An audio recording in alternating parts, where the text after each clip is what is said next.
What if the most famous city on Earth isn't collapsing loudly, but quietly breaking people from the inside out? New York sells an image that feels almost untouchable. Power, success, endless opportunity. A city where ambition supposedly pays off and dreams are rewarded simply for daring to exist. Movies framed it as electric. Media crowned it as the center of the world. Marketing turned it into a promise. If you can make it here, you can make it anywhere. And for decades, that promise worked. Not because it was fully true, but because it was endlessly repeated. The glamour of New York isn't accidental. It's engineered. Every skyline shot, every cinematic montage, every success story amplified the same narrative. This is where real life begins. The city became more than a place. It became a symbol of personal worth. Living in New York stopped being about geography and turned into a statement of identity. If you were here, you mattered. If you left, you failed. But beneath that polished surface, something else has been forming. Slowly, invisibly. A tension most postcards never show. The myth demands constant performance, constant motion, constant sacrifice. New York doesn't just sell ambition, it demands it in exchange for survival. And the cost of maintaining that image is rarely discussed. What's unsettling is how normal the pressure feels once you're inside it. The city conditions people to accept exhaustion as motivation, stress as status, and instability as the price of relevance. The glamour masks a deeper truth. The system only works if no one pauses long enough to question it. Because the moment you do, the illusion starts to crack. This is why the myth is so powerful and so dangerous. It doesn't collapse in flames. It erodes quietly through rent checks, endless commutes, overcrowded spaces, and the constant sense that you're always one step behind.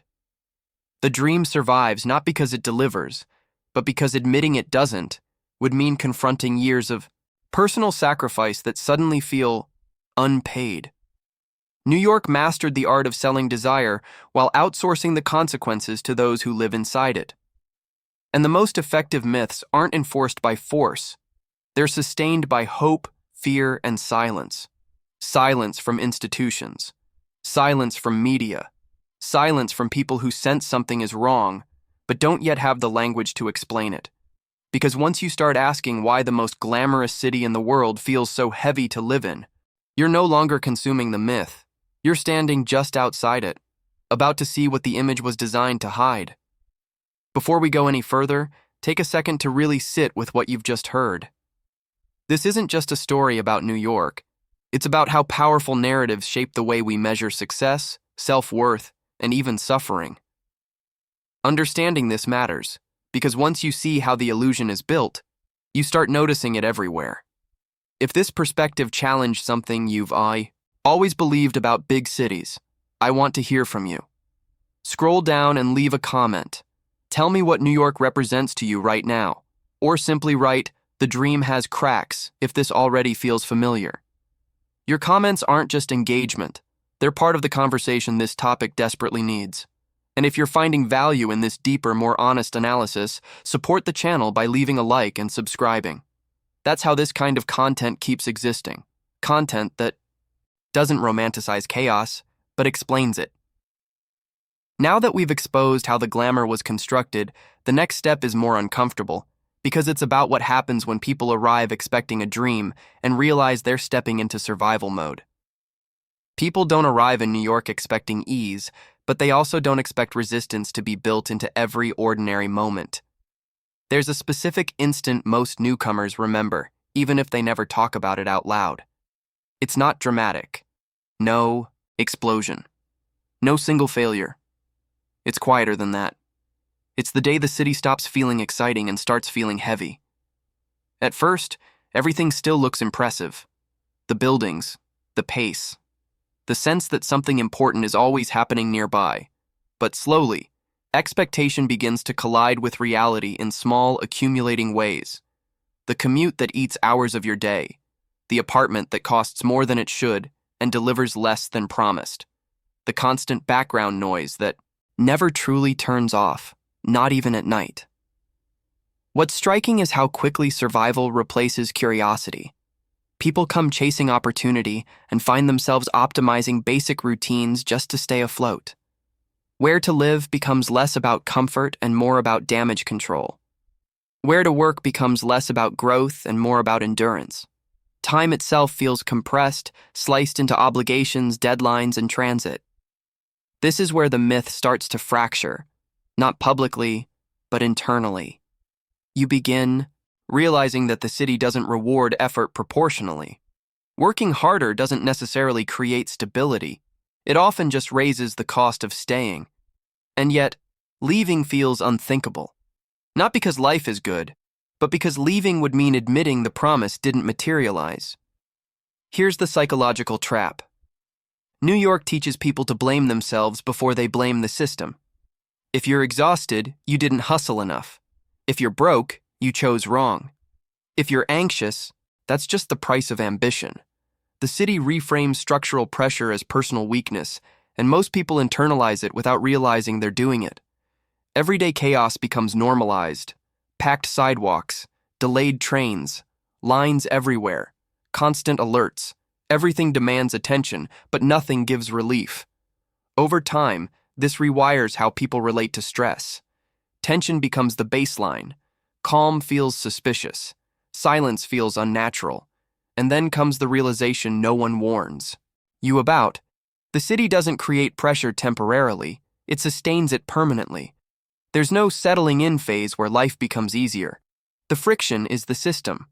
You're not meant to get comfortable, you're meant to keep moving. This is the moment many people feel something is wrong but can't name it yet.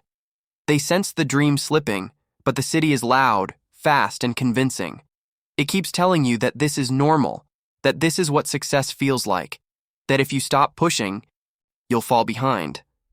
And that belief, that survival is success, is where the dream quietly transforms into something else entirely. At some point, people in New York stop asking whether life feels good and start asking whether life is even functioning. This is where the illusion breaks in a more brutal way, not emotionally, but structurally. The basics that define a normal existence slowly slip out of reach, one by one, until living is reduced to managing constraints. Housing is the first shock. Not just the price, but the trade-offs. Space shrinks, privacy disappears, stability becomes temporary by default. You're not choosing where to live, you're negotiating how much discomfort you can tolerate. Thin walls, shared spaces, unreliable maintenance, constant fear of rent increases. Home stops being a place of rest and becomes a logistical problem you're always solving. Then comes time, or rather, the lack of it. Hours vanish into commuting, waiting, navigating crowds, adjusting schedules, around systems that don't care if you're late, tired, or overwhelmed. Time in New York is fragmented, constantly interrupted. Even moments of rest feel provisional, like you're borrowing them from something more urgent. This is the first major inversion. In a city that claims to offer everything, the most basic human needs become scarce resources. Silence, space, recovery, stability. These aren't luxuries in theory, but in practice, they're priced like exclusives. The city doesn't deny them. Outright, it just makes them inaccessible to most people. Psychologically, this does something dangerous. When basic needs are hard to meet, the brain stays in low-level survival mode. Not panic, pressure, constant calculation, constant adjustment. You're always optimizing, always compromising, always deciding what to sacrifice next. Comfort is no longer a default state. It's a rare event. What makes this especially corrosive is how invisible it is. There's no single moment where someone says, "I can't live like this anymore." Instead, life narrows quietly.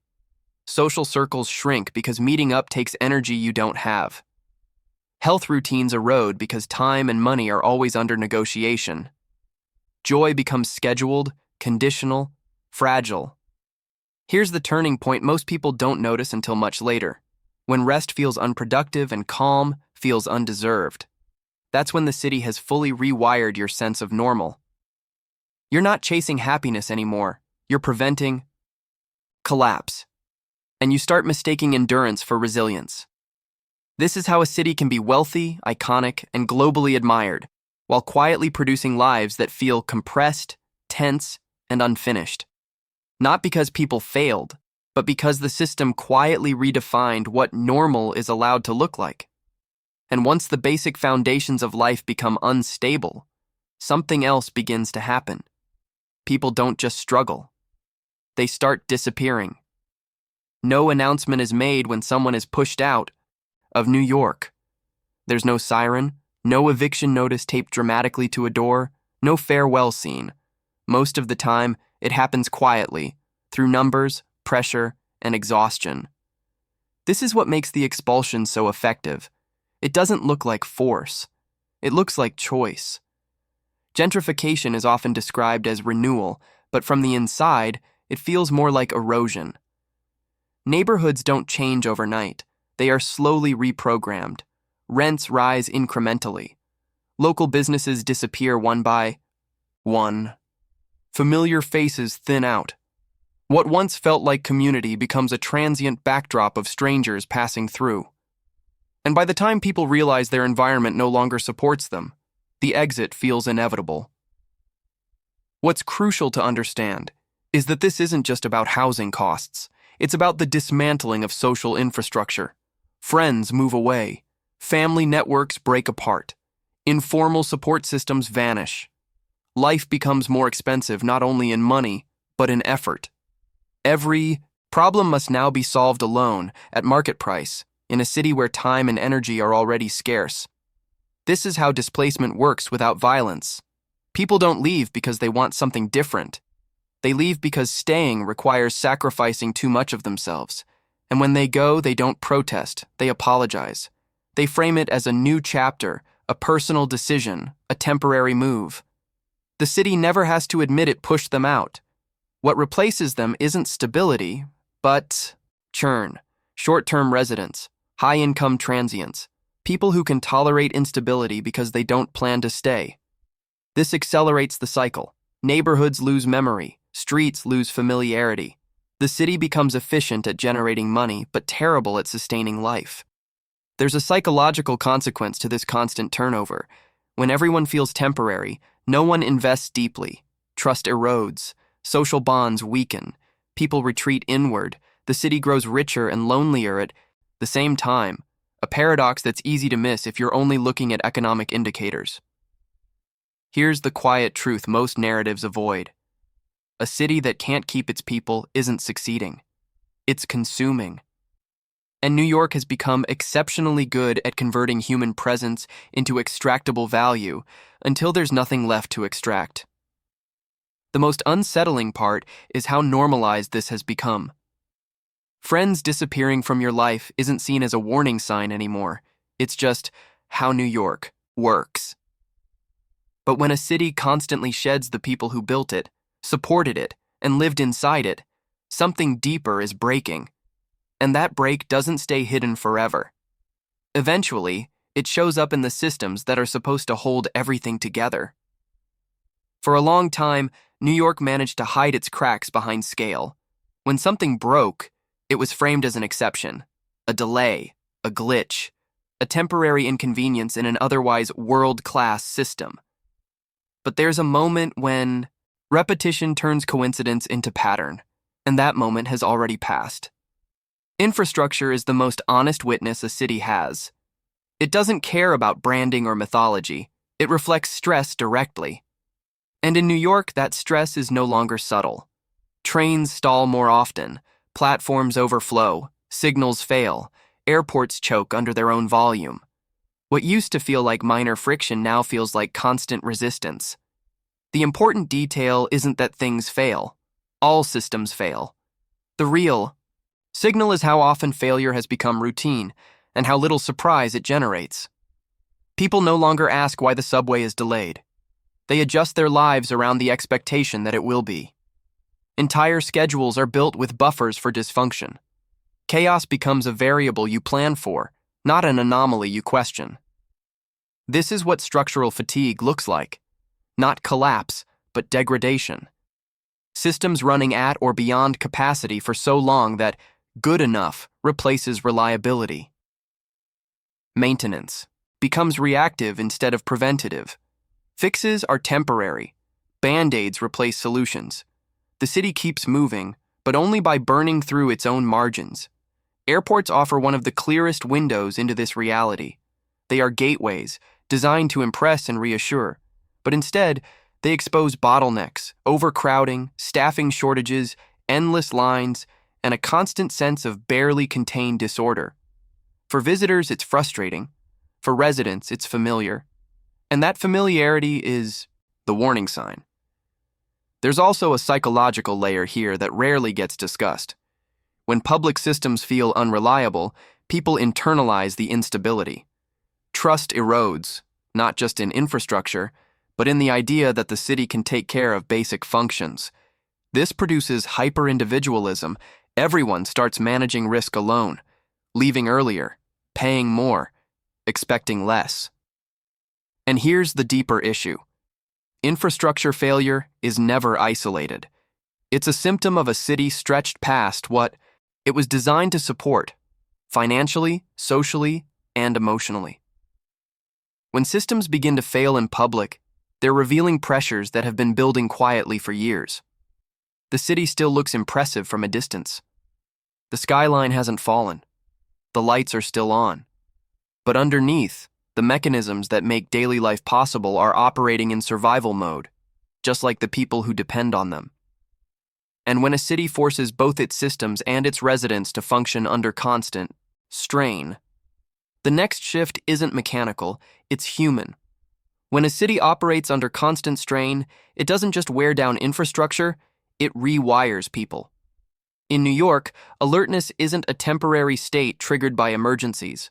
It's the default mode of existence. You move faster not because you're late, but because slowing down feels unsafe. You scan crowds instinctively. You calculate exits, delays, alternatives, backups.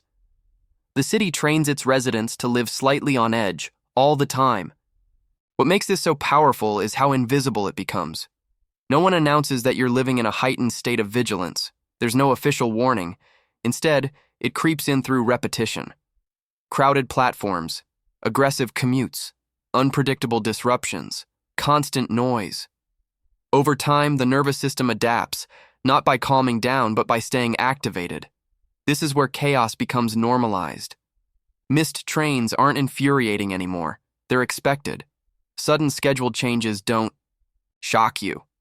You adjust automatically. The city teaches people that stability is temporary and control is an illusion. And when uncertainty becomes routine, the body treats everyday life like a low-grade emergency. The psychological cost is subtle, but profound. Patience erodes, empathy thins. Small frustrations trigger outsized reactions. People become less tolerant, not because they're cruel, but because they're overloaded. When everyone is managing constant stress, social grace becomes a luxury few can afford. There's a deeper transformation happening here. Long-term exposure to instability reshapes identity. People stop asking how they feel and start asking how they're functioning. Emotional awareness gives way to efficiency. You don't rest. You recover just enough to keep going. You don't relax. You disconnect briefly before re-entering the noise. What's rarely acknowledged is how this state affects relationships. Intimacy requires presence, and presence requires calm. In a city that rarely allows either, connections become transactional. Conversations shorten, friendships thin out. Everyone is tired, but no one has time to talk about it. The city frames this as resilience, as toughness, as proof that you can handle New York. But resilience without recovery isn't strength, it's slow depletion. And the longer this alert state persists, the harder it becomes to imagine life differently. Calm starts to feel foreign. Silence feels uncomfortable. Stillness feels like falling behind. This is how a city can look alive while quietly exhausting the people inside it. Not through crisis, but through constant pressure disguised as normal life. And once psychological strain becomes the baseline, it begins to shape how people work, how they define success, and how much of themselves they're willing to sacrifice just to stay standing. There's a moment when people in New York realize that work is no longer a path forward. It's a mechanism to avoid falling. This is one of the most disorienting shifts in the entire urban experience. The city promises upward movement, but what it delivers instead is suspension. You don't rise, you hover. And hovering requires constant effort. At first, the workload feels justified. Long hours are framed as investment. Hustle is celebrated as character. Exhaustion is romanticized as proof that you're doing something important. But over time, the equation stops making sense. More work doesn't lead to more freedom. It leads to higher rent, higher expectations, and higher stakes. The reward for surviving one level is simply access to the next, more expensive one. This is where the myth of merit quietly breaks down. In theory, effort should create margin, time, space, security. In practice, effort in New York often just maintains position. People work multiple jobs not to get ahead, but to keep the same standard of instability. Salaries rise, but so does everything else. The city absorbs your gains before you can feel them. What makes this especially corrosive is the status trap. New York teaches people to equate exhaustion with importance. If you're busy, you matter. If you're overwhelmed, you're relevant. Rest starts to feel suspicious, almost irresponsible. Slowing down feels like risking invisibility in a city that never stops comparing. This creates a workforce that is permanently depleted but publicly composed. Burnout becomes private, hidden behind productivity and professionalism. People don't ask for less, they ask how to endure more.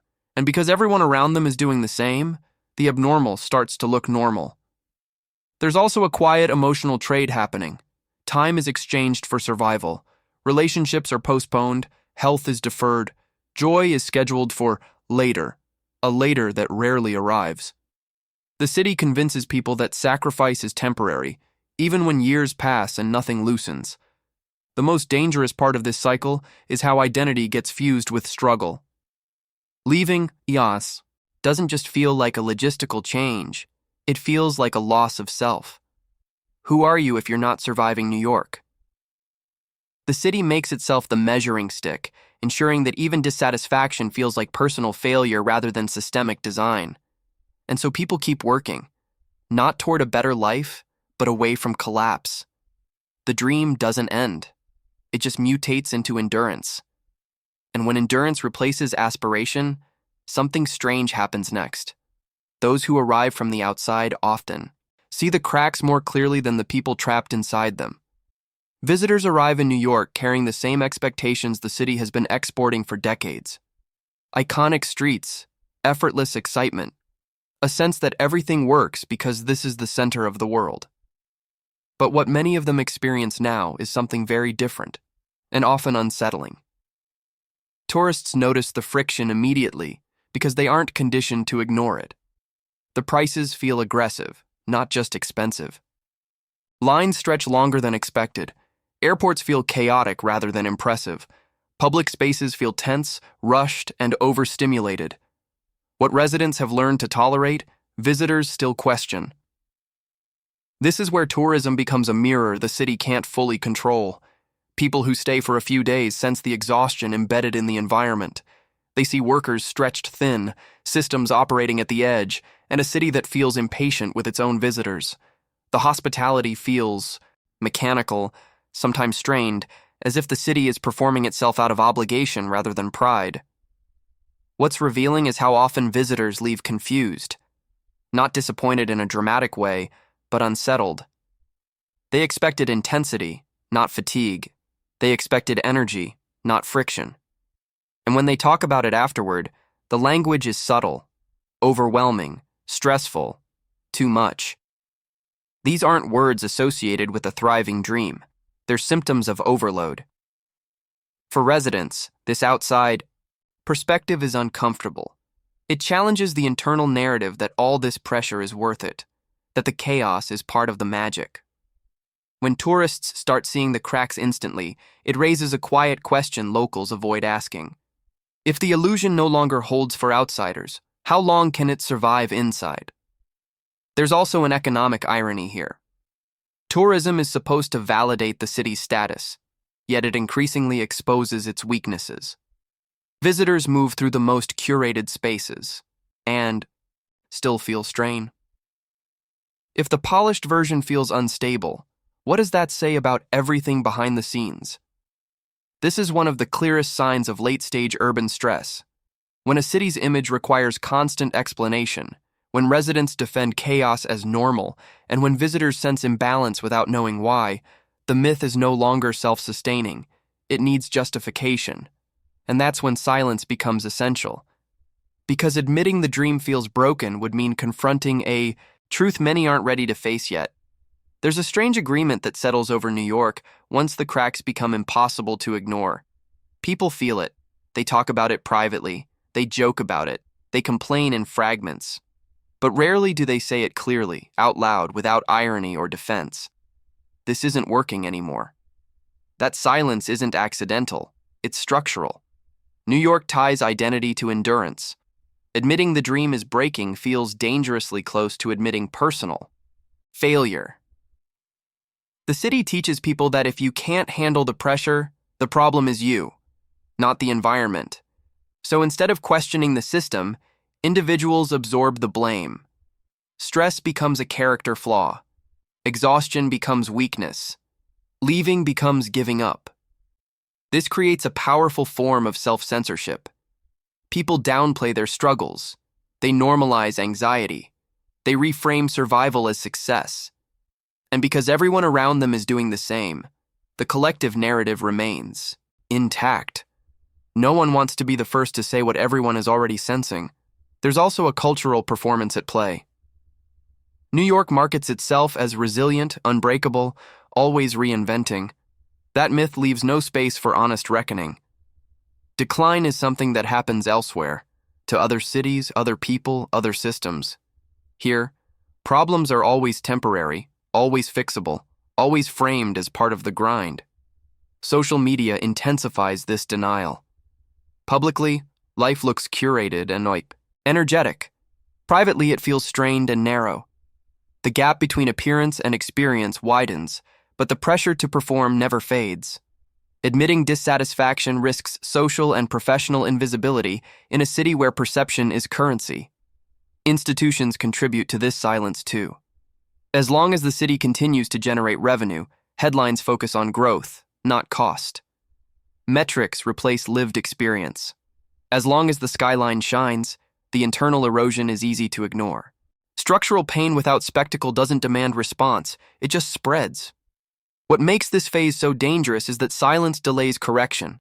When problems aren't named, they can't be addressed. Instead, they metastasize. More people quietly leave, more systems strain, more stress gets absorbed individually instead of confronted collectively. And then one day, the question shifts. It's no longer, is the dream still real? It becomes, how long can this continue before something irreversible happens? Because when silence becomes the dominant coping mechanism, collapse doesn't arrive as shock.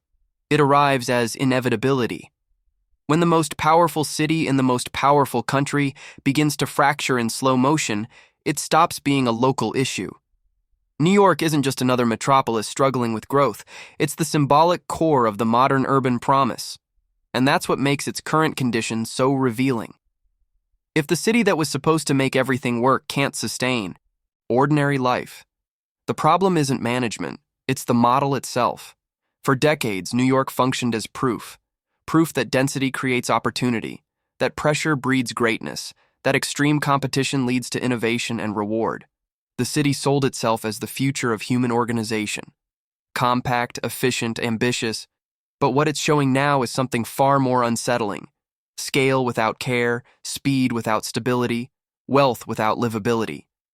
This isn't about one broken system, it's about convergence. Housing pressure colliding with psychological strain. Infrastructure fatigue colliding with constant growth. Cultural denial colliding with lived exhaustion. Each issue alone is manageable. Together, they form a loop that feeds on itself. The city doesn't explode, it tightens. What New York reveals is that modern cities can succeed economically while failing socially. and that those failures don't register in traditional metrics. GDP rises. Real estate values climb. Tourism continues. Yet beneath that surface, the human cost accumulates quietly, distributed across millions of individual lives that feel increasingly constrained. The most dangerous aspect of this phase is normalization. When stress, instability, and exclusion become expected, they stop triggering alarms. People adapt downward. Expectations shrink. The idea of a good life is quietly redefined to fit what's available, not what's healthy. This is how decline becomes invisible, by becoming familiar. And this is why New York matters beyond itself. Other cities are watching, copying, scaling the same pressures under the same assumptions. If the model is breaking at its strongest point, what happens when it's applied elsewhere without the same resources, visibility, or margin for error?